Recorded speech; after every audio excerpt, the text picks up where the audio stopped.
The Hellscream War mulched troops into the ground unabated. Both sides were looking for any advantage, any significant turn to gain ground.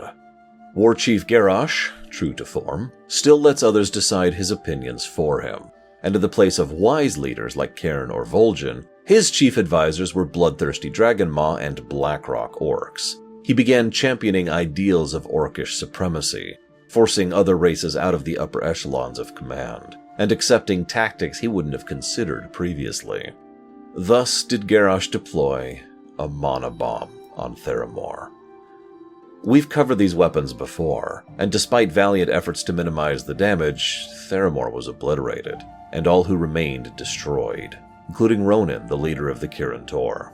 While this did not formally drag the Mages of Dalaran into the war, as he was there as an independent agent, it was the first crack in their neutrality, and Varisa Windrunner, Ronan's wife, would never truly recover from the loss. Garrosh hoped this would serve as a turning point in the war, and in a way he was right. From this point onwards, the forces of the Horde would slowly drift away from the Hellscream army, and elsewise neutral powers would begin to choose the opposing side. But the destruction of Theramore did not alter the tide of the war itself. Depending on one's view of history, it is fortunate or horrible that this is when the straggler ships from both sides' decimated fleets discovered a previously unheard-of island emerging from the mists in the wake of the Cataclysm. This land was not on any chart or map, and both sides raced to claim it as swiftly as possible, redirecting the relatively little might they had left towards its claiming. Mobilizing armies and navies takes time, however, at least a full patch, and so in the interim both Varian and Garrosh sent what they could, a small fleet and one gunship each. Newly promoted General Nazgrim, freshly recovered from the calamity of Vashir, was put in charge of the Hellscream gunship. Upon arrival, he was ambushed by Alliance forces, who had a full base already established under the command of Captain Doran, a veteran of Stranglethorn. Doran was ruthless, willing to do anything to claim advantage over the Hellscream expedition, including enslaving the local Pandaran, men, women, and children all. Nazgrim and the heroes were able to fight through this airbase and defeat Doran, but as Doran fell, he became overwhelmed with doubt, and manifested into a terror creature the likes of which they had not seen before. Meanwhile, newly promoted Admiral Taylor, freshly recovered from the catastrophe of Vashir, was put on the Alliance gunship.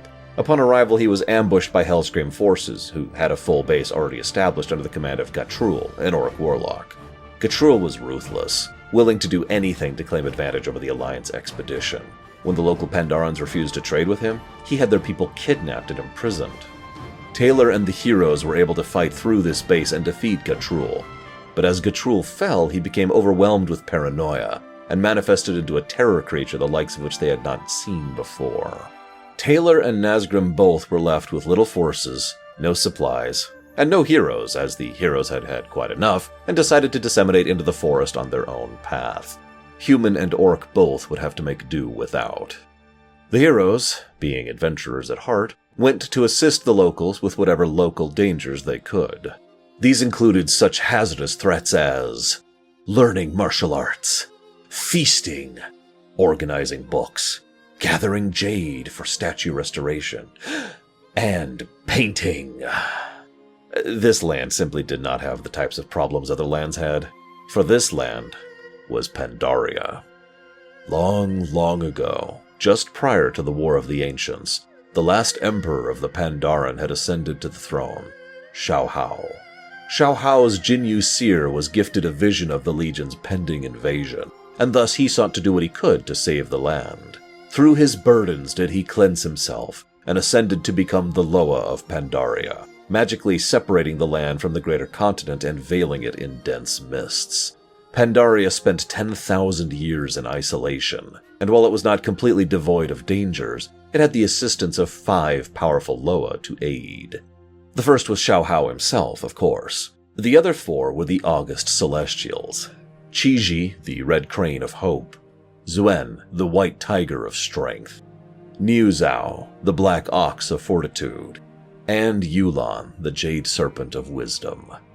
These 5 helped guide, protect, and nurture the land. But the true source of its prosperity were its people.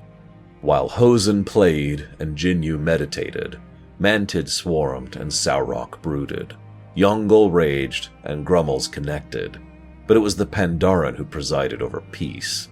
Steeped in a culture dedicated to family, food, and friends, with societal norms going back millennia that taught them to distance themselves from their negative emotions, preferring instead compassion, patience, and love. All of this was bolstered by the wellspring of the Vale, Titan-blessed waters that nourished bountiful life in all that partook, flora and fauna alike. In short, Pandaria was not perfect, nor paradise, but it was peaceful. It is this world to which Anduin Wrynn crash-landed some days prior. Rescued from the Hosen by Pandaren, he learned much of the land, piquing his interest, particularly the tales of the Vale of Eternal Blossoms. Alliance forces, assisted by Taylor and the hero both, actually sought to rescue and return Anduin, but the young prince insisted on staying to study and learn more of the land and its people.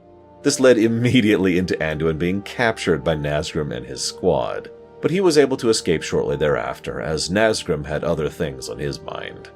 While Anduin traveled south to the Krasarang Wilds, Nazgrim had worked to forge an alliance with the local Hosen, bribing and bartering them into submission and training and arming them into a new fighting force to replace his lost one. Meanwhile, Admiral Taylor had worked to forge an alliance with the local Jinyu, securing their aid with assistance and training, and arming them into a new fighting force to replace his lost one. Both forces clashed over Serpent's Heart, where the Pandaren were crafting a new Jade body for Yu'lon to inhabit.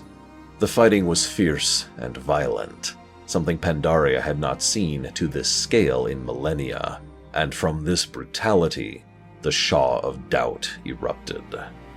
The Shaw are a new type of being we haven't actually encountered yet. Not quite elementals, nor demons, nor spirits. These creatures are negative emotions incarnate, the dying breath of Yasharaj.